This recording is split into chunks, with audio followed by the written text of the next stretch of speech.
The Kethra called it pacification.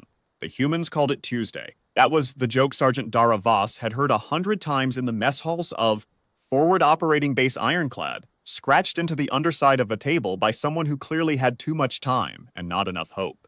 She had laughed the first time. By the third year of the occupation, it had stopped being funny. By the fifth, it had started being funny again. Not because anything had changed, but because the alternative was lying face down in the dark and never getting up.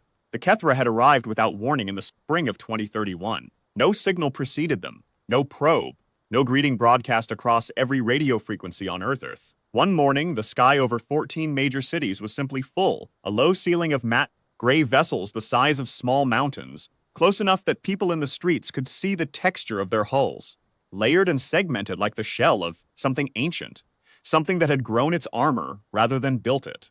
Military radar had picked them up 17 small seconds before visual contact. 17 seconds was not enough time to do anything except look up. The first Kethra transmission came 36 hours after arrival. It was not a demand. It was not a declaration of war. It was a reclassification. Humanity. It explained in every language simultaneously through every broadcasting channel on Earth, had been assessed and categorized.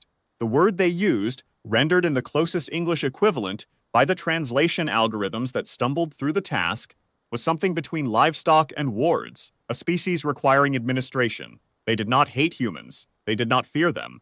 They had simply decided what humans were, filed the appropriate documentation, and begun to act accordingly. The invasion, the pacification, was carried out with the particular efficiency of something that had been done before, many times, on many worlds. Within 4 months, the Kethra had established a network of compliance zones in every major population center on Earth. They were not violent occupiers, not in the dramatic sense. They did not slaughter cities. They did not burn towns for sport. They operated through information, through databases, registries, quotas, movement controls. They cataloged everything. Every human was issued a biometric tag, a small node implanted at the base of the skull during processing, harmless and impossible to remove without specialized equipment. And the tag communicated continuously with the Kethra administrative grid. Where you went was known. What you ate was logged. Who you spoke to was filed. The tag did not hurt, as that was almost the worst part. Resistance cells had formed immediately, of course. Humanity had not taken the reclassification lying down. In the first 18 months, there were uprisings in 47 countries, bombings, ambushes, targeted assassinations of Kethra administrators. Every single one of them was suppressed with the quiet competence of an organization that had been managing difficult indigenous populations for approximately 400 years of galactic history. The Kethra did not fight resistance with violence when they could fight it with information. They found the cells through the tags. They arrested leaders before they could act. They cut supply lines by freezing the agricultural output allocations of suspect regions until compliance was restored. Hunger was a more effective weapon than any kinetic one, and it required no ammunition. But the tags had a flaw. Discovered by accident, exploited with furious ingenuity. A 19-year-old electrical engineering student in what remained of Bangalore had been using a modified civilian grade signal jammer to keep surveillance drones out of her apartment, not for any political purpose, just because she found the constant surveillance intolerable when she noticed that her biometric tag had gone dark. Not permanently, not in a way that would be logged as damage or removal. The signal jammer, tuned to a frequency range the Kethra had never bothered to secure, because no technology of human origin was supposed to operate near it, created a 20-meter bubble of complete tag silence. Inside that bubble, you were, for all administrative purposes, nobody. She had told exactly one person before the Kethra found her apartment. She had told her brother. Her brother had spent the next 8 months sharing that information with exactly the right people, one at a time, using no electronic communication, never committing anything to writing, relying entirely on memory, and the ancient, unkillable human capacity for gossip to carry the message across a continent. The result was what the resistance had taken to calling dead zones. Temporary pockets of invisibility that could be moved from place to place, used for meetings and planning, and the quiet transfer of weapons, then collapsed and abandoned before any Kethra pattern recognition algorithm noticed the gap in its data. Sergeant Dara Voss had been one of the first soldiers to be briefed on dead zones. She had been 23 years old, sitting in a basement in what used to be Lyon, listening to a man explain the physics through a single candle's worth of light. She had understood about 2/3 of it. She had understood enough. That was 3 years ago. She was 26 now, and she had stopped counting the days. The resistance had no official name, though it was called a dozen things by the people within it, and the Kethra surveillance grid, which had a dry bureaucratic name for them that translated approximately as unprocessed elements. Dara liked that one. She had stitched it in tiny letters on the inside of her jacket collar. She wore it like a badge. The cell she belonged to operated out of a network of maintenance tunnels beneath the old city of Marseille, which still had a functioning port, and therefore still had a Kethra administrative presence large enough to be worth harassing. Her commanding officer was a former French army colonel named Beaumont, who had been in the mountains when the Kethra arrived and had never come down. He was 58 years old, built like a retired rugby prop, and had a habit of making decisions by sitting very still, with his eyes closed for exactly 30 seconds and then acting without further hesitation. She had never known him to explain his reasoning. She had never known him to be wrong. Beaumont's operation had been running for 18 months before Dara was transferred in. In that time, his cell had conducted 11 successful dead zone operations, supply interdictions, data extraction, 2 jailbreaks of prisoners, scheduled for deep processing, which was the Kethra term for whatever happened in the lower levels of their administrative facilities, and which human intelligence reports described in ways that varied from terrifying to incomprehensible. His cell had suffered 3 losses. He kept their names in a small notebook. Dara had seen him open it twice. The first time she had seen Beaumont open that notebook, it was after a courier run gone wrong in the Northern District. A young man named Theo, who had been carrying a dead zone jammer component in a modified canteen, and had been stopped at a random checkpoint. The checkpoint was not supposed to have been random. Their intelligence on Kethra patrol patterns had been compromised weeks earlier without their knowledge. Theo had known the rules. He had swallowed the memory chip he was carrying and said nothing, and the Kethra had processed him and found the component and taken him to the lower facility, and that had been Theo. Beaumont had opened the notebook, written the name, closed it.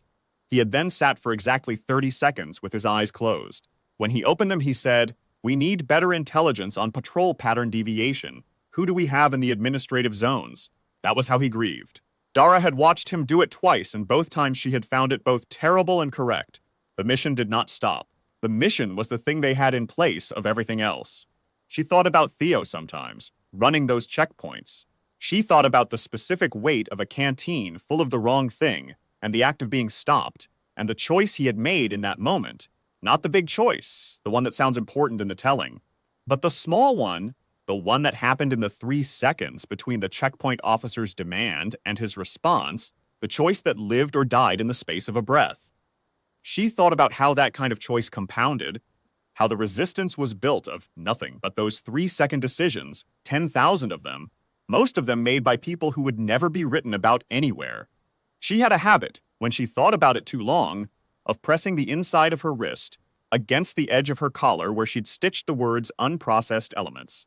It felt like something. She wasn't sure what. The operation that changed everything began, as most things do, with a piece of information that arrived at exactly the wrong moment to be ignored. A Kethra data courier vessel was scheduled to pass through European orbital space in 31 days.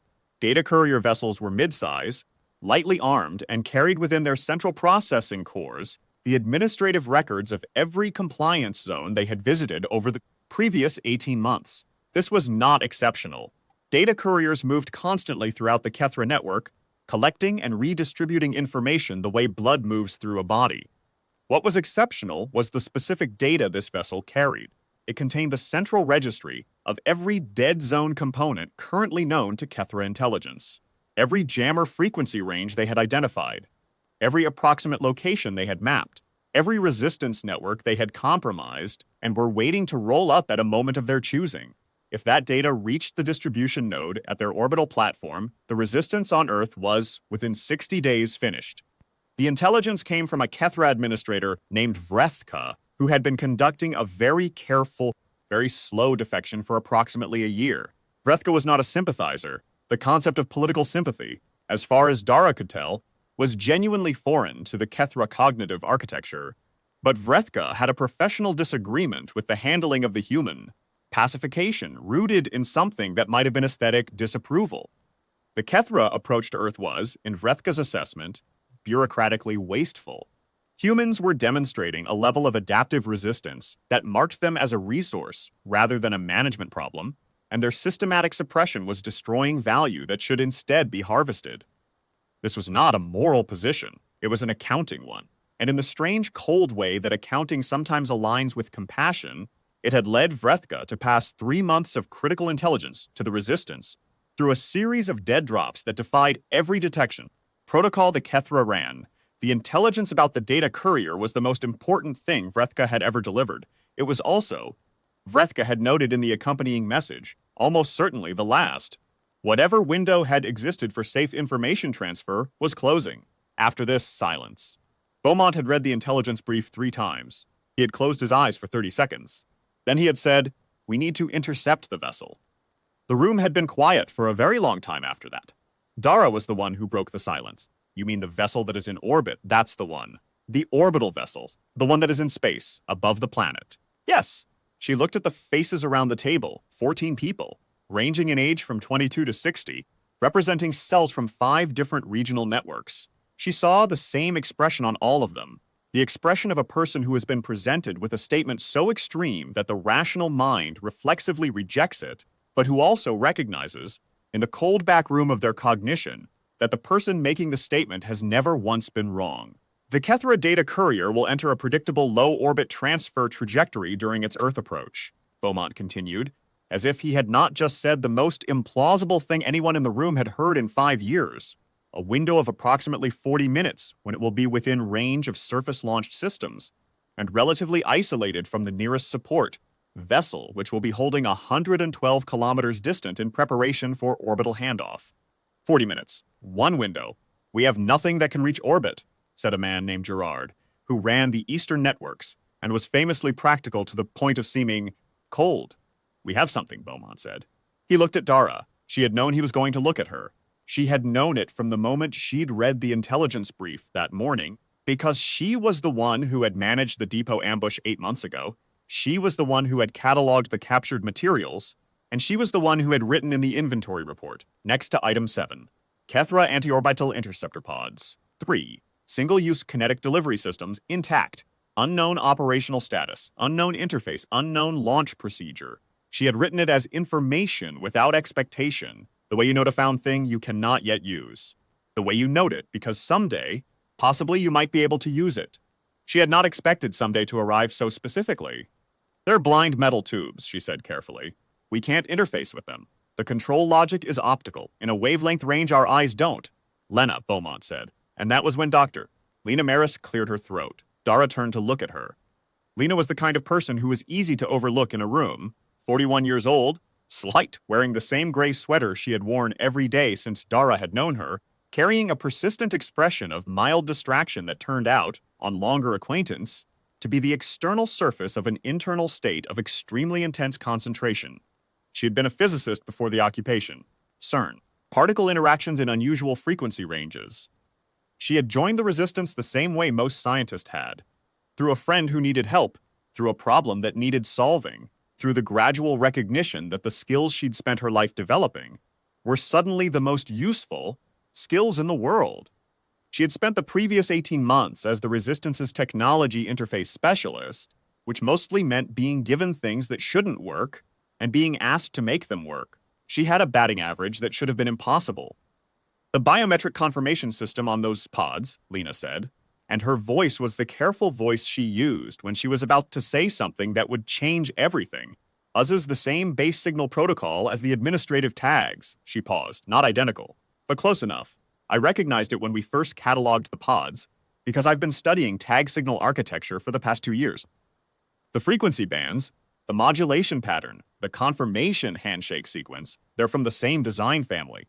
Another pause, which means that a modified jammer, not blocking but emitting, might be able to spoof the biometric confirmation.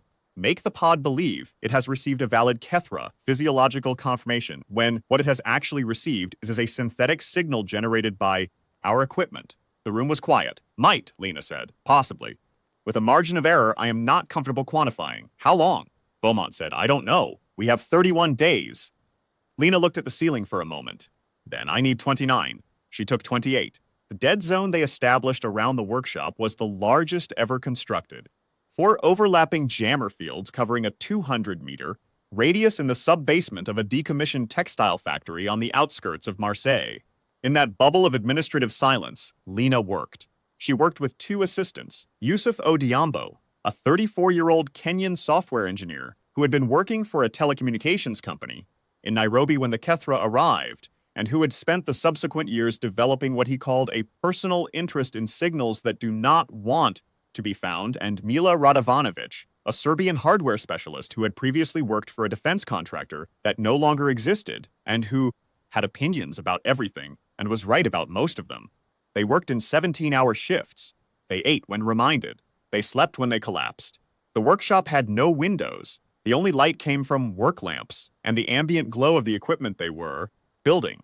The temperature underground stayed at a constant 12 degrees Celsius, which was not comfortable, but was, as Mila observed, better than the alternative, which she defined as outside, where things can shoot at you. Dara's job during those 28 days was to keep them alive. This was not a metaphor. Kethra compliance patrols moved through the district every 4 hours. 3 times during the construction period, a patrol deviated from its standard route in a way that suggested, not confirmed, never confirmed, the Kethra were too careful for confirmation that something had been noticed. 3 times, Dara and her team ran interference. The first time, a carefully staged power fluctuation that pulled a patrol drone 2 blocks east bought them 90 seconds to close a supply access point that had been left slightly ajar and cost them 1 relay battery they couldn't easily replace. The second time, a staged altercation between 2 resistance members who were then arrested, processed, and released with their tags clean because they knew nothing and had been given nothing to know. The 2 of them, Marco and Sabine, had volunteered immediately when Dara explained what she needed. They had spent 6 hours in a Kethra processing facility and emerged without breaking anything and without revealing anything, and had walked back into the tunnel network at 2 in the morning, and Marco had sat down on the floor and Sabine had sat next to him, and they had both been shaking in the specific way you shake when the adrenaline has nowhere left to go. Dara had sat down with them and not said anything useful. She'd just been there. That was sometimes the whole job. The third time, on day 19, a dead zone window collapsed early due to a component failure, and Dara had to physically put herself between a patrol of 4 Kethra compliance officers and the entrance to the factory's sub-basement. She stood in the gray morning light and she smiled the specific smile she had practiced, relaxed, untroubled, mildly confused, and told them in her best French that she was waiting for a friend, and watched them process her tag data, find nothing, and hold in that particular suspended moment where their system said one thing and their behavioral assessment said something slightly different, and she held the smile and thought about absolutely nothing, and they moved on. Her hands had stopped shaking by day 20. She wasn't sure if that was a good sign or a bad one. On day 22, something happened that wasn't part of any operational plan. She was running a dead zone window in the evening so Yusuf could step outside for 30 minutes. The underground work was taking a toll, and Beaumont had decided that periodic surface access was medically necessary even at elevated risk, and they had walked to a small cleared space behind the factory where the sky was visible between buildings, and Yusuf had looked up for a long time without saying anything. When he spoke, it wasn't about the operation. "You know what my daughter asked me," he said, "in the last letter? Tell me." She asked if I was coming home for her birthday. He was quiet for a moment. "She's turning 8 in 6 weeks. I had to write back and say I didn't know." He looked at his hands. I didn't know what else to say. Dara didn't have an answer. She had learned, over 5 years of this, that sometimes there was no answer that wasn't diminishing, no comfort that didn't cost the person receiving it something they shouldn't have to pay. So she said, "How did you write the letter? I mean, physically, what did you write it on?" He looked at her, mildly surprised by the question. "Old paper, pen. The same courier network we always use. Where did the paper come from?" He thought about it. "I don't know, actually. Someone had it. It was just there." "That's the thing," Dara said. "Somebody found a piece of paper. Somebody else carried it into the tunnel. Somebody set up the courier network. Somebody, we don't even know who anymore, decided that letters should be possible, that should be something that still exists, and did the work to make it possible. Your daughter gets to ask you about her birthday because of 10 people whose names we'll probably never know." She paused. "That's what this is. That's what we're doing here." Yusuf was quiet for a moment. Then he said, "You're better at this than you let on." "I'm really not," Dara said. "I just repeat the things Beaumont says to me." That made him laugh. and the laugh was real, and the dead zone held, and overhead the stars were clear in the winter sky of the Mediterranean, and somewhere above those stars the Kethra administrative machine was running its quiet eternal assessments, classifying everything, finding everything in its correct category, and two humans were standing in an invisible pocket of nothing, and looking up at it and not being afraid. On day 25, there was a moment Dara had not prepared for. She came down to the workshop at the end of a shift change to check on progress and found Lena sitting against the wall of the sub-basement, not working. This was unusual enough that Dara stopped in the doorway and assessed before entering. Lena was holding a piece of equipment in her lap, a component of the spoof emitter, half assembled, and staring at nothing in particular with an expression that Dara, after a moment, recognized. It was the expression of someone who had just run the numbers and not liked what they found. "Talk to me," Dara said. Lena looked up. She was not the kind of person who deflected or performed equanimity when she wasn't feeling it. That was one of the things Dara valued about her. "I ran the probability model again," she said. 73% confidence on first attempt spoofing. The margin hasn't improved. I've done everything I can do, and it is what it is. 73% is good. It's not bad. But it means there's a 27% chance that on the morning that matters, in the window that we will only get once, the system doesn't accept the spoof and the pods don't fire. She paused, and I keep thinking about Theo. Dara sat down on the floor beside her. The concrete was cold. She didn't mind. Why Theo? Because Theo did everything right. He was careful, and he was brave, and he did everything correctly, and he's still lost. And I keep thinking, what if I have done everything right, and it's still 27%, and we happen to land on the wrong side of that number? Then we've still done everything right, Dara said. That's not enough. I know, but it's what we have.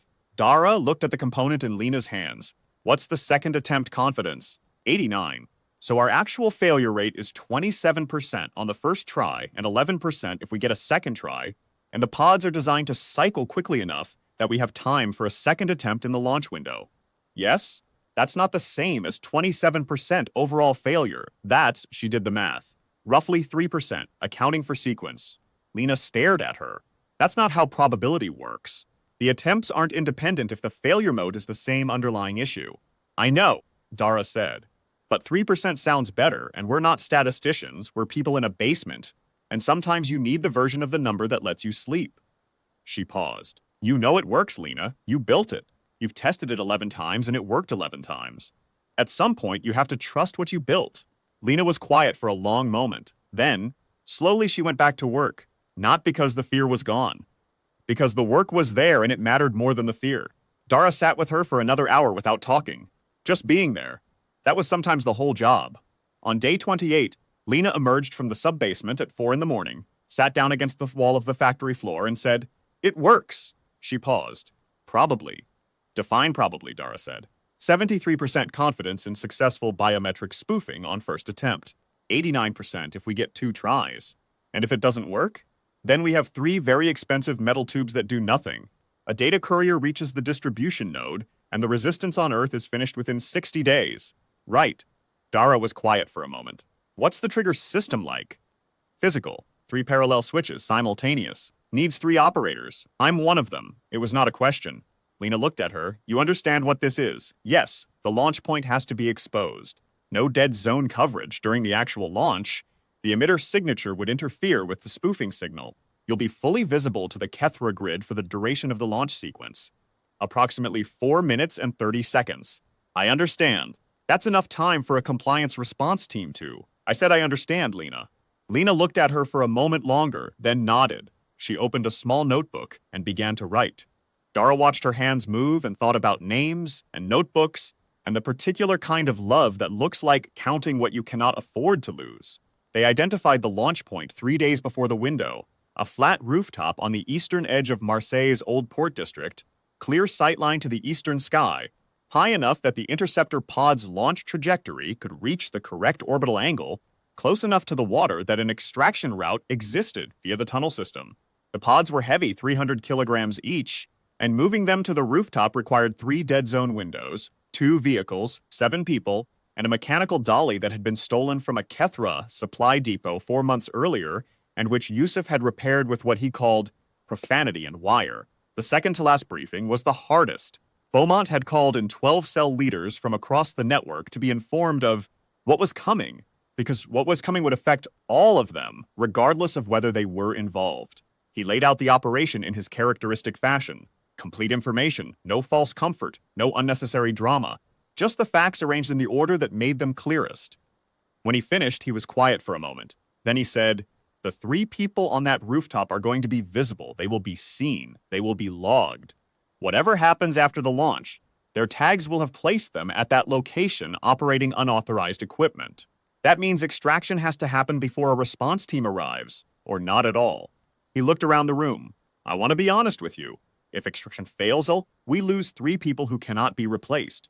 I want you to know I have thought about this, and I believe the operation is worth that cost.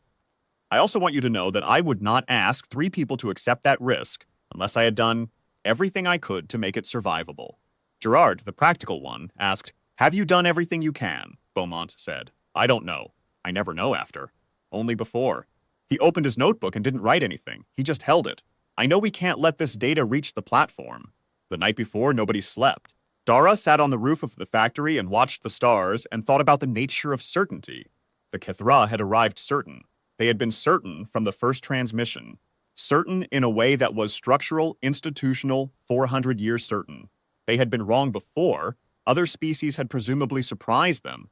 And the fact that they were still here, still administering, still classifying, suggested that being wrong had not cost them much. You could afford to be occasionally wrong about livestock. You didn't even notice you'd been wrong until the numbers shifted. She thought about what it would feel like to be the shift in the numbers, to be the thing that didn't fit the model.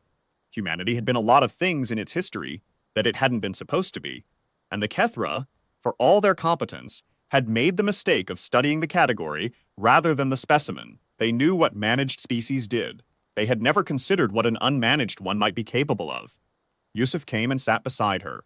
He pulled a small metal flask from his jacket and offered it to her without comment. She took it, drank, handed it back. "Coffee. Cold. Still good." "You know what I keep thinking about," he said. "Tell me. My daughter is 7. When the Kethra came, she was 2. She doesn't remember anything before. The tag, the compliance zones, the processing registration for her, that's just how the world is." He paused.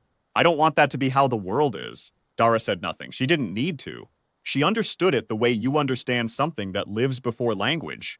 Not as an idea, but as a pressure in the chest, a thing your body knew before your mind did. "How's your mother?" Yusuf asked. "Tagged, compliant, alive." Dara turned the word over like a stone.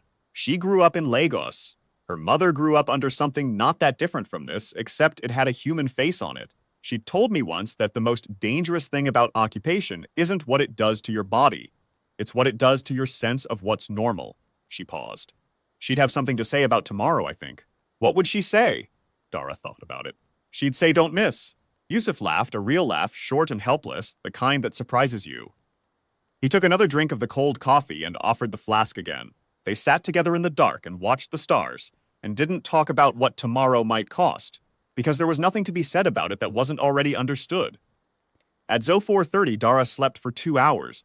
She dreamed about running, not being chased, just running, the specific freedom of motion that has no destination.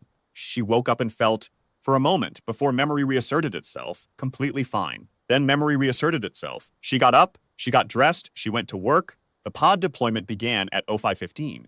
8 resistance members moved the 3 interceptor pods to the roof of the target building via a route Beaumont had mapped against the current patrol cycle, timing each transfer to fall in the gap between sweeps.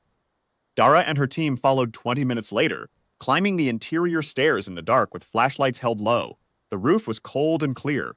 The sky was beginning to lighten in the east, a narrow band of gray above the water that would in an hour be something spectacular. They would not be here in an hour. Mila had spent the previous 2 days reconfiguring the pod's orientation brackets, alien engineering that she had reverse engineered through what she described as aggressive hypothesis testing, and a lot of swearing, so that all 3 could be aimed as a unit, adjusting automatically to the targeting data that Lena's system would feed them. The result looked, in Dara's opinion, like something built by a gifted and sleep-deprived 12-year-old.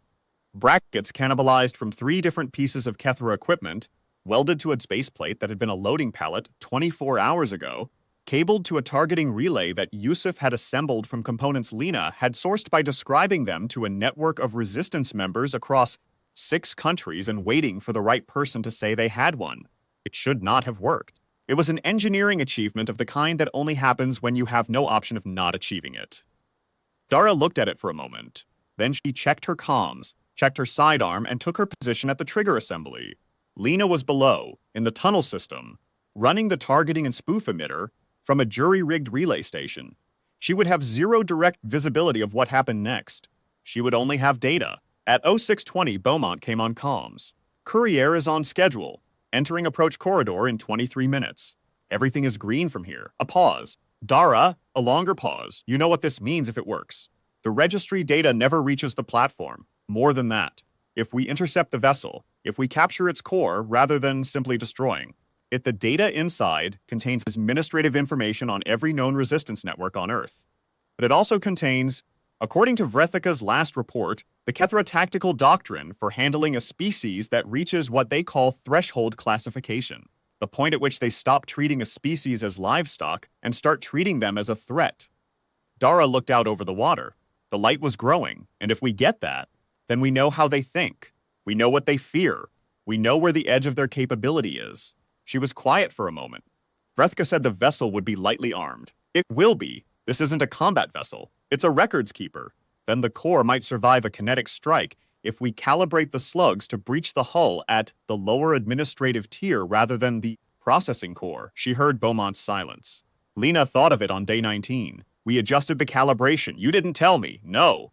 I didn't want to talk about it because I didn't want to think about the part where someone has to actually board the vessel after impact.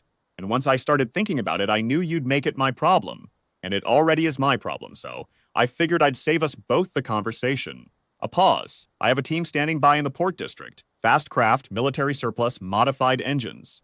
If the hull breach goes as modeled, there's a 40-minute window before the vessel's emergency systems seal the compromised section. Enough time. Dara, I know. Come back.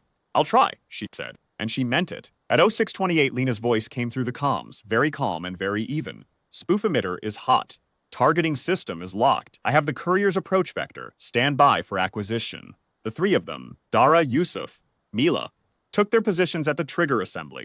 3 switches, side by side, each requiring a full-hand grip and a simultaneous depression.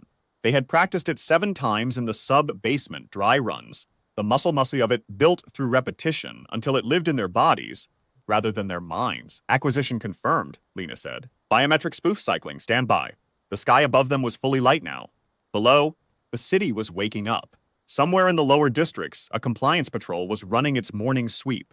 The Kethra grid saw everything. In approximately 90 seconds, when the dead zone was deliberately dropped and the spoof emitter came fully online, it would see Dara and Yusuf and Mila on this rooftop, standing in the open, unregistered, operating unknown technology, and it would send what it sent. But that was later. Right now, the sky was light, and the air smelled of salt water, and somewhere in that lightening, sky a vessel full of data that could end. Everything was moving on a perfectly predictable trajectory. Spoof confirmation in 15 seconds, Lena said. Dara looked at Yusuf. He looked back. He didn't smile, but his jaw was set, and there was something in his eyes that she would remember for a very long time. Not courage exactly. Something quieter than that. Something that had been there since before he ever had a reason to call it courage. The same something that had been in Theo's eyes, in Marco's and Sabine's, in every person she had ever stood beside in a moment like this one. Something so old and human it didn't have a clean name. Something that predated language by a long margin and simply was. She looked at Mila, who gave a single short nod that communicated an entire philosophy. Spoof confirmed, Lena said. Her voice was barely controlled. Oh, it worked! 3 for 3. Systems are live. A half-second pause. Fire when ready, Dara said now. The rooftop shook. The sound was enormous. Not an explosion, but a series of rapid concussive cracks. The kind of sound that exists before the mind has vocabulary for it, that you feel in the sternum before you hear it with the ears. 3 columns of displaced air and exhaust and brilliant light climbed from the roof into the brightening sky, rising at an angle that looked wrong, too steep, too fast, already diminishing to points before the sound had finished echoing off the buildings. Dara watched them go. She was still watching the sky when the comms lit up with noise from multiple directions. Kethra Compliance Network alert signals, translated by the Resistance's monitoring system into a tone that sounded, to those who knew it, exactly like a held breath about to break. You have 4 minutes before a response team is on that roof, Beaumont said. Move. They moved. down the stairs through the building, into the tunnel entrance that Mila unlocked with a physical key. No electronics, no signal, just the ancient reliability of cut metal and tumblers. And then running, the three of them, through the dark beneath the city with flashlights cutting cones of white light ahead of them. The sound of their own breathing very loud, the cool air of the tunnels after the open morning sky making everything feel slightly unreal. Dara ran and checked the comms and ran and checked them again. Track confirmation, Lena said. Her voice was shaking now. All three slugs are on intercept trajectory. Time to impact. She stopped. Started again. Time to impact 11 minutes and 42 seconds. Dara ran. The fast craft was waiting at a maintenance dock in the port district, piloted by a resistance member named Tiebo, who had been a merchant mariner before the occupation, and who navigated by habit and instinct in ways that made everyone around him nervous and had never once resulted in a problem. The craft was 40 feet long, stripped to the hull and rebuilt around a set of marine engines that had been modified with components salvaged from 4 separate sources, and shouldn't have worked together as well as they did. Tiebo had named her the Uncertain Hypothesis.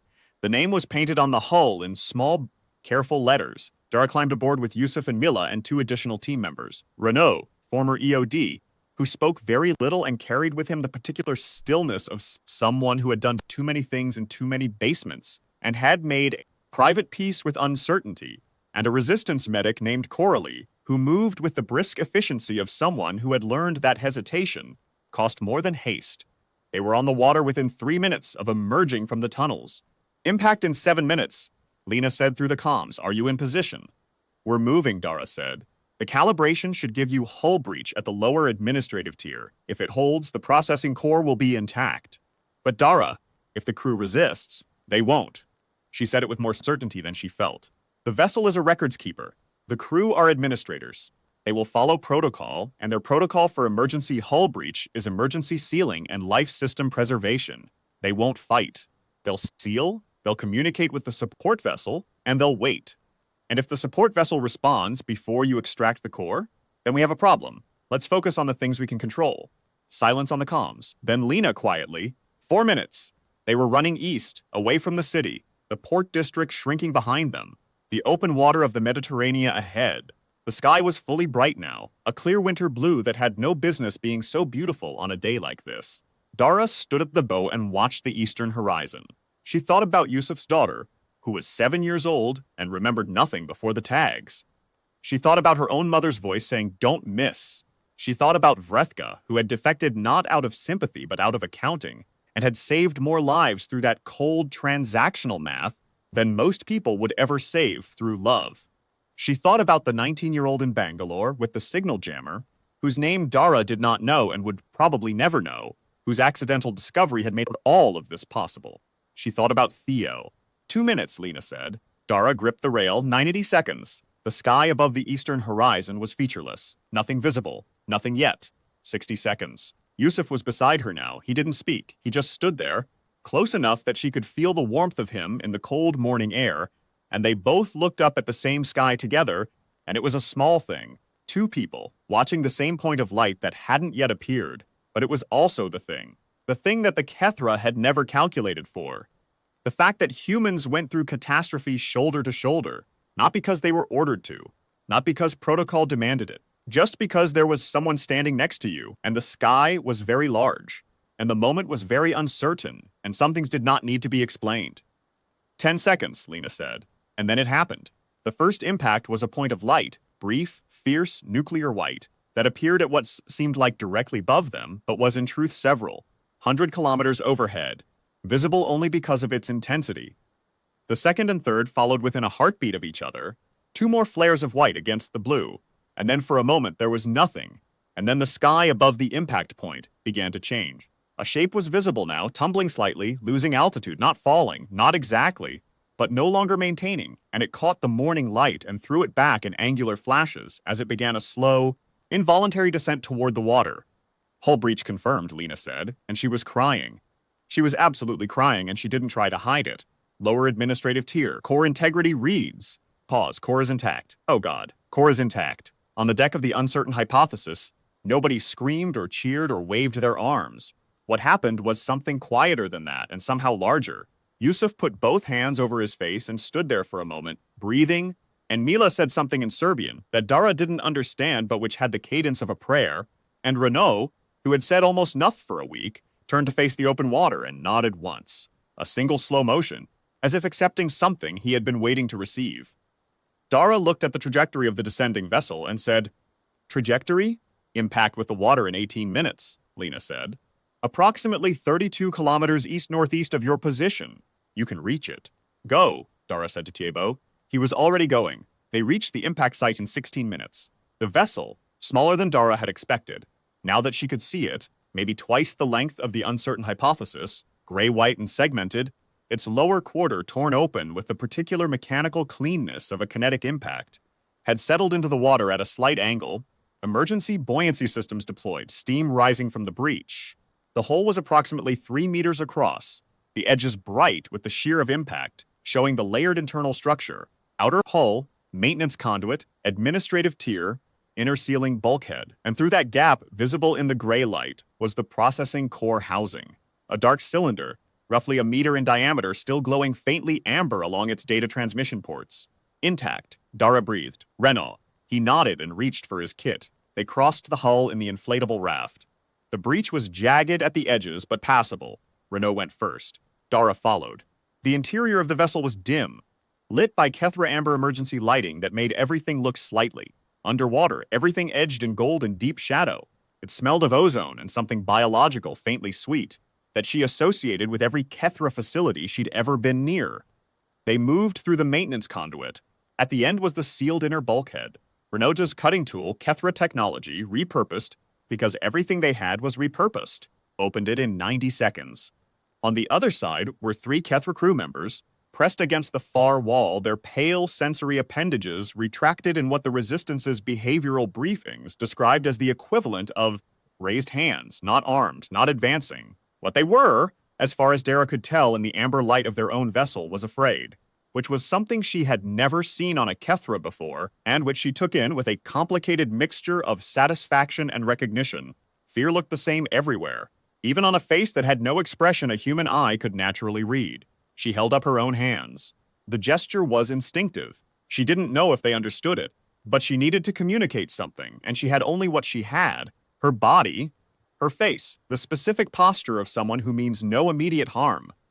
One of the crew members produced a translator unit and activated it. The synthesized voice was flat but comprehensible. "You are unauthorized entities operating in violation of occupational code." "I know," Dara said. "We're here for the core. Stand aside." A pause. Processing. "The data within the core is the administrative property of the—" "Stand aside," Dara said. "Please."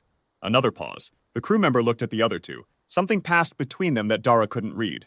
Then, slowly, they moved, not all the way aside, but enough. Renault moved to the core housing and began the disconnection. He worked with the care of a man, dismantling something that could end badly in either direction. Damaged the core, and the data was corrupted. Corrupted data was worse than no data. He worked for 4 minutes and 38 seconds, Dara counted. She stood and watched the Kethra crew, and they watched her back, and nobody did anything. And the ship moved slightly in the water, and the amber light hummed, and somewhere above them the support vessel was moving, the window closing. "Got it," Renault said. The core came free with a sound like an indrawn breath, a soft pneumatic release, and he lifted it in both arms, heavy, maybe 30 kilograms.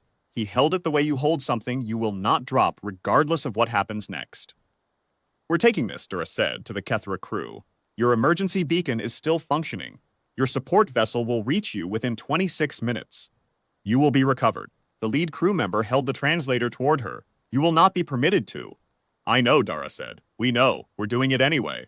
She turned and followed Renault back through the bulkhead. They were back on the uncertain hypothesis in 6 minutes.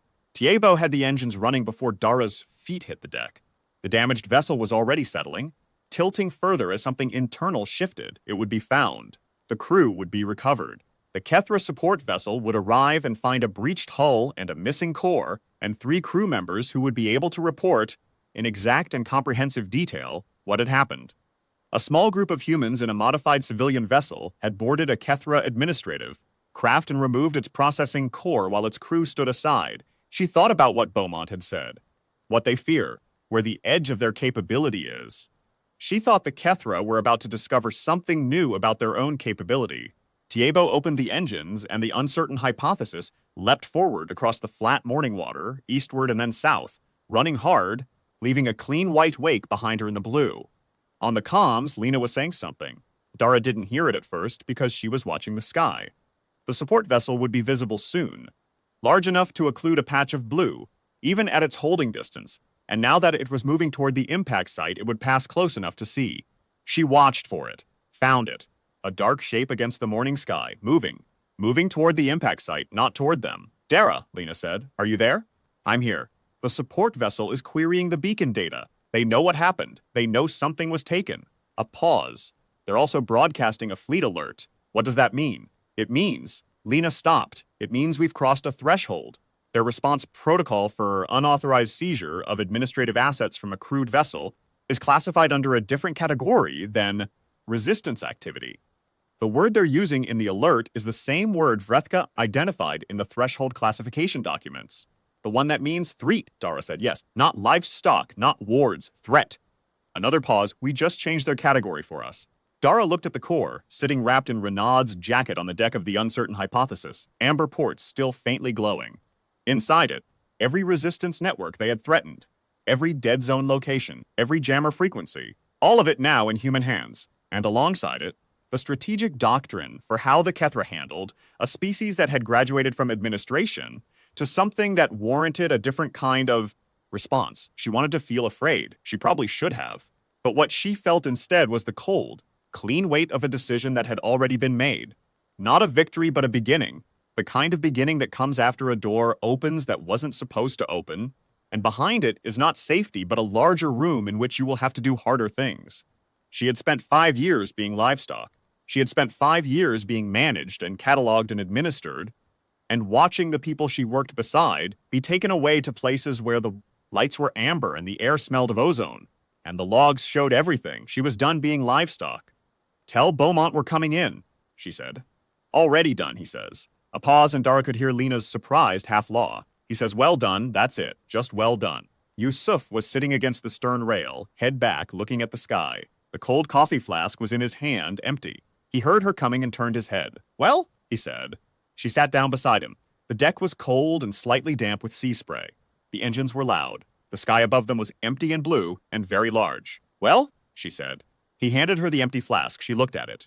She looked at the sky. She thought about all the things that lived inside that word, inside well, that neither of them had the energy to say aloud, and which didn't need to be said aloud, because they were already said in the fact of them sitting here on this deck, alive, on this particular morning, having done this particular thing. She handed the flask back. He put it in his pocket. The uncertain hypothesis ran south across the flat blue water under the winter sun, and Marseille was a line on the horizon behind them, and somewhere in the sky above the Mediterranean, the Kethra support vessel was circling the site of something that had never happened to them before, something for which their administrative models had no clean category, something they would have to think about. The Kethra, in Dara's experience, were very good at thinking. But they had spent 400 years thinking about species that behaved the way species were supposed to behave. They had built their models on the behavior of things that, when pressed back in predictable ways, things that escalated linearly, that sought proportionate responses, that cut their losses when the math was clear. Nobody had told them about humans. Nobody had told them about the specific quality of a species that had, over the course of its entire history, consistently responded to impossibility by sitting down in small groups in dark rooms and talking about it until someone thought of something. Nobody had told them about the 19-year-old in Bangalore who'd used a signal jammer because the surveillance felt wrong. Nobody had told them about the brother who'd carried the secret on foot across a continent. Nobody had told them about Theo, who had swallowed the evidence and said nothing. About Marco and Sabine shaking in a tunnel at 2 a.m. About Lena, alone in a sub-basement counting probability margins and going back to work anyway. About Yusuf writing letters on paper by hand to a daughter who would grow up to ask questions that didn't have easy answers. Nobody had told them about the cold coffee shared on a rooftop the night before something either worked or didn't. Beaumont was waiting at the tunnel entrance when they came in. He stood at the bottom of the access ladder, both hands in his jacket pockets, looking exactly as he always looked. The same large, deliberate stillness, the same unhurried assessment, the same face that gave nothing away for free. He watched Renault come down the ladder carrying the core, and he watched Dara come down after, and he watched the rest of the team. And then he looked at the core for a long moment. How much time do we have before they start tracing back to known resistance infrastructure? He asked. 48 hours if the communication protocols in the core are what Vrethka described, Dara said. Probably less if they move faster than modeled. Then we have 48 hours to extract everything useful from this before we need to move. Everyone. Lena can start immediately. Beaumont nodded. He looked at Dara. Something passed across his face that was not exactly an expression, or rather it was the kind of expression that only reads one thing to people who have been paying close attention for a long time. I'm told you had an extraction plan you hadn't mentioned to me. Yes. That was a significant risk, yes. He was quiet for a moment. Good instinct, he said. Then he turned and walked back into the tunnels, and the conversation was over.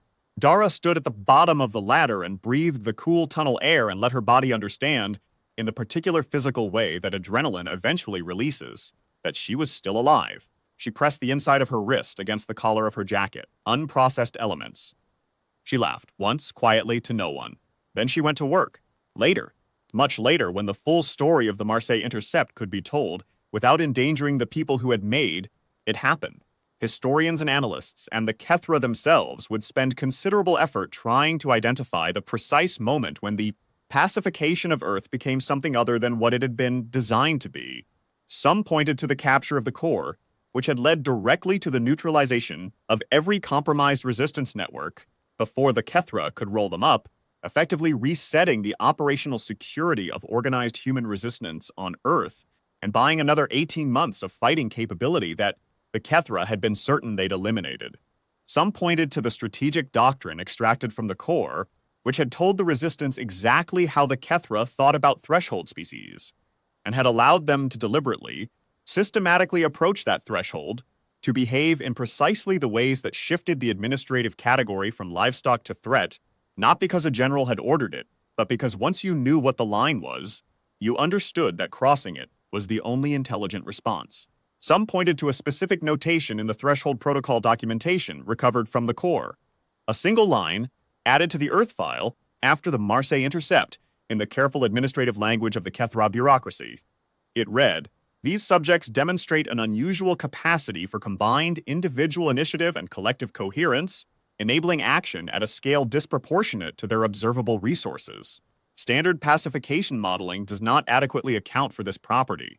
And then below it, in a different administrative register, the kind used for conclusions that require review, for assessments that supersede prior classifications. Recommend reclassification.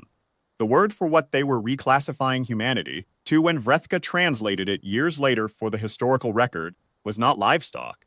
It was not wards. It was not threat, even.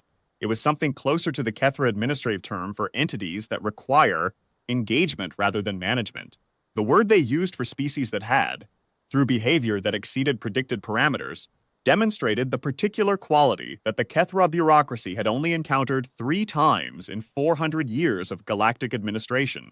The quality of being genuinely surprising. Dara never saw that notation. By the time it was translated and circulated, she was 2 years into what the Resistance called the Threshold Campaign, and she had other things to think about. She was in a basement in what used to be Lyon, sitting by candlelight, listening to someone explain the next impossible thing that needed to be done. She was 28 years old, and she had stopped counting the days the same way she had stopped counting the years. Not because the days didn't matter, but because the days were no longer what time was made of. Time was made of decisions. Time was made of the gap between a held breath and an action. She understood about 2/3 of the explanation. She understood enough. Yusuf's daughter was 9 years old by then. She had started asking questions about the tags. Not accepting answers, asking the underneath kind, the kind that circled back and came at the thing from a different angle, the kind that a child asks when someone has shown them that asking is permitted and they've decided to find out how far that permission goes. Someone in the letter network had mentioned it in passing, in a message that came through 4 different hands before it reached Dara, and she had stopped in the middle of reading it and sat with it for a moment. A 7-year-old who remembered nothing before the occupation, asking questions that didn't have the occupation's answers built into them. That was the thing the Kethra had miscalculated. Not the signals engineers, or the physicists, or the soldiers, or the network builders, or the people who moved letters by hand across continents. Those were all part of it, all necessary, all the irreplaceable human material of resistance. But the deepest miscalculation, the one that the administrative model had never accounted for, was simpler than any of that. The deepest miscalculation was that you could occupy a species and keep it occupied, that you could administer a thing long enough, and it would begin to administer itself, that the tags would eventually become invisible, that the compliance zones would eventually become neutral geography, that the categories in your database would eventually become the categories in human minds. You could do that with most species. You could do it, apparently, with about 90% of the ones the Kethra had encountered. You could file the paperwork and wait and watch the data normalize. What you could not do, what the Kethra had not, in 400 years, encountered quite like this, was occupy a species that carried its own unoccupied interior everywhere it went. A species that told its children stories by candlelight about a time before the tags. A species that passed its anger and its hope hand to hand on pieces of paper and in cold coffee shared in the dark. A species that had been burning things down and building them back up and burning them down again for so long that the cycle was not a trauma but a trait, not a wound, but a method. A species that, when told what it was, had a habit of deciding to be something else. The cold coffee flask went with Dara everywhere after Marseilles, not for any logical reason, just because it had been there on the morning that things changed, and humans were like that. They attached meaning to objects the way rivers carved stone, slowly and without apology, until the meaning was structural, until it was part of how the whole thing held together. She had never explained this to anyone. She didn't need to. The people around her all had their own versions of it, their own talismans, their own carried silences. Outside, in whatever city she happened to be in, the Kethra grid was still running, still logging, still sending its quiet data back to the platform. The compliance drones were still in the air. The biometric tags were still transmitting. The administration was still moving, still adjusting, still trying to fit the data into a model that was increasingly failing to account for what the data was actually describing. Inside whatever basement she happened to be in, a candle was burning. Someone was explaining the next impossible thing. And Dara Voss, Sergeant, and unprocessed element, and one of the people who had stood on a cold rooftop in the full sight of everything and sent 3 metal slugs at the edge of the sky, was leaning forward in the candlelight, listening, with the particular quality of attention she had spent 5 years learning. 30 seconds. Then she would have questions. She always had questions now. That was the thing about deciding what you were. Once you started, you didn't stop. The 60 days that followed the Marseille intercept were the strangest of Dara's life, and she had lived some strange days. The resistance moved fast, faster than it had ever moved before, faster than the Kethra's response modeling had anticipated, though that modeling had been derived from their experience with species that became more cautious when threatened, and that was not, as it turned out, how humans worked. Lena and her team extracted the core's data in 31 continuous hours of work, which meant that when the Kethra finally moved on every location that the compromised database had flagged for roll-up, those locations were empty. The network had already folded and redeployed, quietly, without fanfare, into the revised topology that Beaumont had been planning since the day the Resistance had first suspected a database compromise, and had simply never been able to execute without knowing exactly what the Kethra had. Now they knew. The roll-up swept through 147 locations across 8 countries and found almost nothing, a few scavenged components, deliberately left behind, so that the Kethra grid would register a completed suppression operation and reduce its threat assessment for those areas. It was a technique borrowed, Dara thought, from the Kethra themselves, who were very good at telling systems what they wanted to hear. The strategic doctrine from the core took longer to understand, because the Kethra bureaucratic language was dense with terminology that had no human equivalent, and because Vrethka was not, during this period, available to translate. She had gone dark after her last message, and there was no way to know whether she had been discovered or had simply retreated into administrative anonymity, as she had always said she might. Dara thought about Vrethka sometimes, the alien accountant who had defected not from sympathy but from professional disagreement, who had looked at the numbers and concluded that the Kethra were mismanaging a resource. It was not the heroism of the history books. It was something more useful. The heroism of someone who had a particular skill and used it correctly at a particular time, regardless of the personal cost. When the doctrine was finally translated, it took 3 days of debate and 2 complete overhauls of the Resistance's strategic framework to absorb its implications. The key finding was this. The Kethra had a threshold model for species behavior that sorted occupied civilizations into one of three categories. Below threshold species were managed passively: the tag system, compliance zones, nutritional controls, the administrative machinery the resistance had been fighting against for 5 years. At threshold species triggered an active suppression protocol that brought in specialized assets and escalated toward what the doctrine described as permanent resolution, which the Resistance's translator rendered as a phrase that everyone in the room understood immediately, and which nobody wanted to hear said aloud. And above threshold species, the genuinely rare category, the ones that had in 400 years of Kethra activity produced only a handful of entries in the database, were treated not as management problems, but as negotiating partners. Above threshold species were the ones you made deals with. The model was designed to keep species below the threshold indefinitely. The administrative pressure of the compliance system was calibrated precisely to drain enough organized resistance capacity that the math never tipped over. You kept species just below the line, never letting them build up enough to trigger the suppression protocol, never letting them atrophy enough to make suppression necessary. It was a maintenance system. It was designed to run forever. What it was not designed for was a species that, once given information about where the threshold was, deliberately moved toward it. Beaumont read the full translation twice. He sat for 30 seconds. Then he looked around the room and said, "We need to change how we operate." The strategy had always been to survive, to maintain the resistance, protect the networks, keep the capability alive. Survival as the goal, endurance as the method. It was what the situation had demanded, and it was what they had done, and it had been enough, barely, always barely, to keep going. But survival as the only goal meant that the Kethra's maintenance model worked.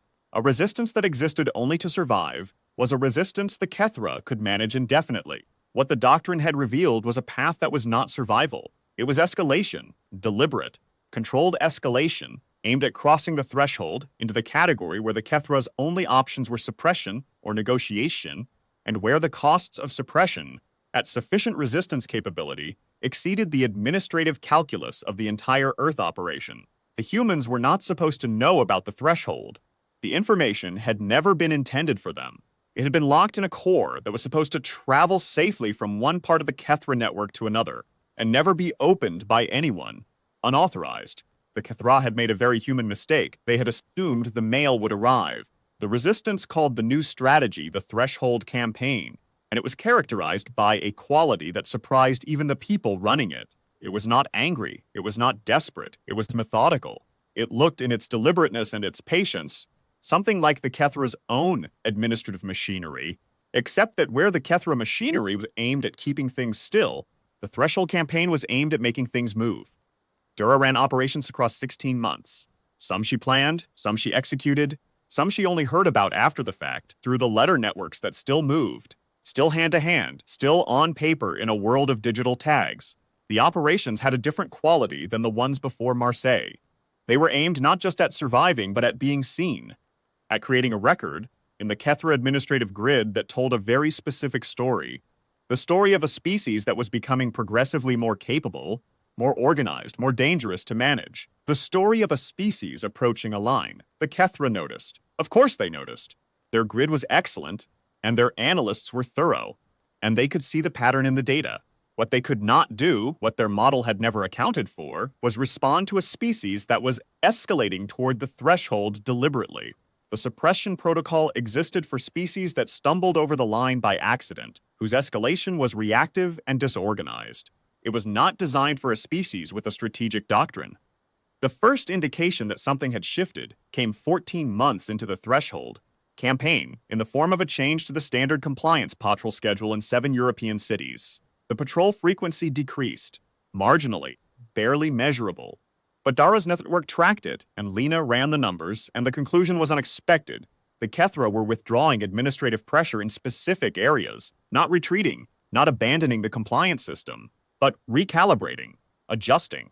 The way an administrator adjusts when the population they are managing begins to behave in a way that doesn't fit the current management model, and the model needs revision. They're thinking about us differently, Lena said. Yes, Beaumont said. That's what we wanted. Yes. Dara was in the room when this conversation happened. She was standing by the door because there were not enough chairs, and she was always the one. to stand because she was always the youngest person at any senior meeting, and it was a habit. She was looking at the patrol data on the screen and thinking about the Kethra crew members on the vessel, pressed against the wall with their appendages retracted, afraid. She had thought about that moment often in the 14 months since, not because it was the most important moment. There had been more important ones before and after, but because of what it meant. The Kethra were not incompetent, they were not cruel, not the way human occupiers throughout history had often been cruel. They were, within the framework of their own values and their own very long experience, entirely rational.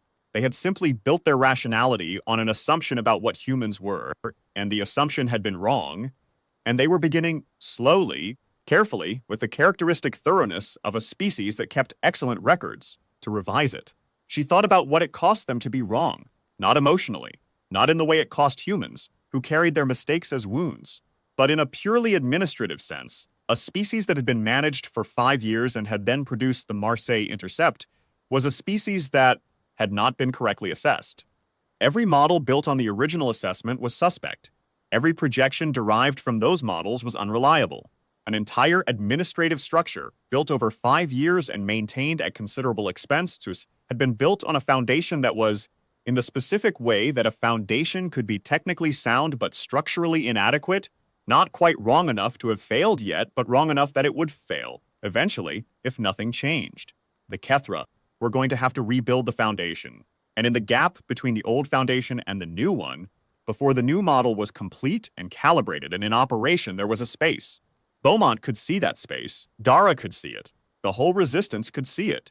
They had 31 days. The meeting that followed was different from every meeting that had come before. Not in its format. Still a table, still a candle, still Beaumont at the head with his notebook, but in its orientation. For 5 years, every meeting had been about what to preserve and how to survive. This one was about what to build. The compliance tags could be disrupted on a mass scale using a network of distributed dead zone emitters if you had enough of them. They did not have enough. They were 60% of the way to enough. They would need 3 months. The orbital platform was the administrative hub of the entire Earth operation. Without it, the Kethra terrestrial operation was isolated, still capable of functioning, but functionally severed from the broader network that made the compliance system's data processing possible. The platform was not accessible. It was in low orbit. They had, as of Marseille, demonstrated the capability to reach low orbit. They did not have enough interceptor pods to destroy the platform. They did not need to destroy it. They needed it to be unable to process, to be administratively overwhelmed, to be sent more data than it could route. Lena, when this idea was presented to her, sat very still for a very long time. Then she said the tags all broadcast continuously. Every human on Earth, broadcasting continuously to a central grid. If you broke the authentication protocol, not disrupted the signal, broke the authentication, flooded the system with invalid confirmations, the platform would have to process every single one of them. It would have to check everyone against the master registry. If you sent enough of them simultaneously, it would seize, Yusuf said. It would seize, Lena confirmed. It would not break. It would not destroy the system. It would be a temporary administrative paralysis. Maybe 48 hours, maybe less. But in 48 hours, if the terrestrial dead zones were simultaneously activated, she didn't finish the sentence. She didn't need to. Dara was standing by the door. She reached up and pressed the inside of her wrist against her collar, against the small stitched letters on the inside. 3 months. They needed 3 months. They had been doing impossible things in 3 months or less for 5 years. They could do one more. The Dara Flood, as it came to be known in the resistance histories, happened on a Tuesday. Appropriately, the mass authentication flood hit the orbital platform at 09 Greenwich Mean Time. The dead zones activated at 09. Zophor, a 300-meter radius of tag silence spreading from 700 simultaneous activation points across 42 countries, overlapping in the densely populated zones until the coverage maps looked, on the Kethra administrative grid, like a wave moving across the surface of the planet. For 46 hours, the compliance system was blind. In those 46 hours, the resistance moved, not fighting, not bombing, not conducting the kind of dramatic operations that would read, in the Kethra database, as threshold behavior requiring immediate response, just moving, just connecting, just covering, by hand and on foot and through every legacy communication channel that predated the occupation by decades, the human logistics of organizing a species that had been administratively isolated from itself for 5 years. When the platform restored function, what it saw was not the pattern it expected. The pattern it expected was a pacified population showing the normal data signature of a species under successful compliance management. What it saw instead was a pattern that its models had no clean category for, a population showing the data signature of a species that had, during a 46-hour administrative gap, organized itself. Not militarily, not for violence, just as a connected whole, just as something with communication and coordination, and the specific quality of a population that knew its neighbors and knew its neighbors' neighbors, and had, in the gap of visibility, said hello. The Kethra Administrative Report filed after the Dari flood was the longest document produced about Earth since the original assessment 5 years earlier. It was thorough, it was comprehensive, it examined every aspect of what had happened and drew careful conclusions. It recommended the formation of a special assessment committee to review the Earth pacification model. It noted, in its conclusion section, that the standard pacification protocol was not producing expected results. And in the final notation, added by the committee chair after the document was complete, using the administrative register for conclusions that required escalation to senior management. Earth requires reclassification. Recommend above threshold status and initiation of engagement protocols. The engagement protocols were the same thing as negotiation. The word for the thing the Kethra were, for the first time in 400 years of galactic administration, willing to do with a species that had been scheduled for indefinite management. They were willing to talk. The notification arrived through official channels, routed through every Kethra administrative station, in every compliance zone on Earth simultaneously, translated into every language. It said, in the flat and formal language of Kethra administrative communication, that the assessment of Terran species designation had been revised, and that representatives of the administrative authority wished to initiate formal engagement proceedings with designated representatives of the Terran resistance networks. It said, in the particular Kethra bureaucratic construction that Vrethka had once explained to Dara in a dead drop message that Earth had been reclassified, the word used was not livestock, not wards, not threat. The word used, rendered as closely as the translation algorithm could manage, was peers. Beaumont read the notification in the tunnel network under Marseille, sitting at the same table where he had first said, 31 months earlier, the words we need to intercept the vessel. He read it twice. He sat for 30 seconds with his eyes closed. When he opened them, Dara was watching him. Well, she said. He opened his notebook. He held it for a moment. Then, instead of writing in it, he looked at the names already there, the 3 names in small, careful letters that he had added over the years of running the cell. He looked at them for a long time. We have work to do, he said. Yes, she said. It was not a victory. She knew enough about history, her mother's history, her grandmother's history, the history of every people who had ever found themselves on the wrong end of another people's administrative certainty, to know that this was not a victory. It was a better position. It was a door that had not existed yesterday.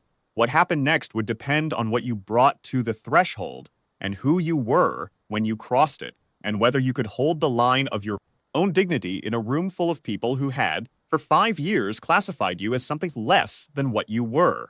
She thought they could. She thought that was the thing the Kethra had never managed to take. Not with the tags or the compliance zones or the careful calibration of nutritional controls or the slow administrative erosion of what normal was supposed to mean. They had never taken the interior. They had never gotten to the place where Yusuf wrote letters on paper and her mother said, don't miss. And Theo swallowed the evidence, and Lena went back to work, and Mila gave a single nod that communicated a philosophy. They had never gotten to the small cold flask past between 2 people on a rooftop the night before something either worked or didn't. That was the place. That was the thing. Small and unglamorous, and made of nothing more than people choosing, in the gap between one moment and the next, to be what they were. The engagement proceedings were scheduled to begin in 60 days. Dara had work to do. She was already doing it.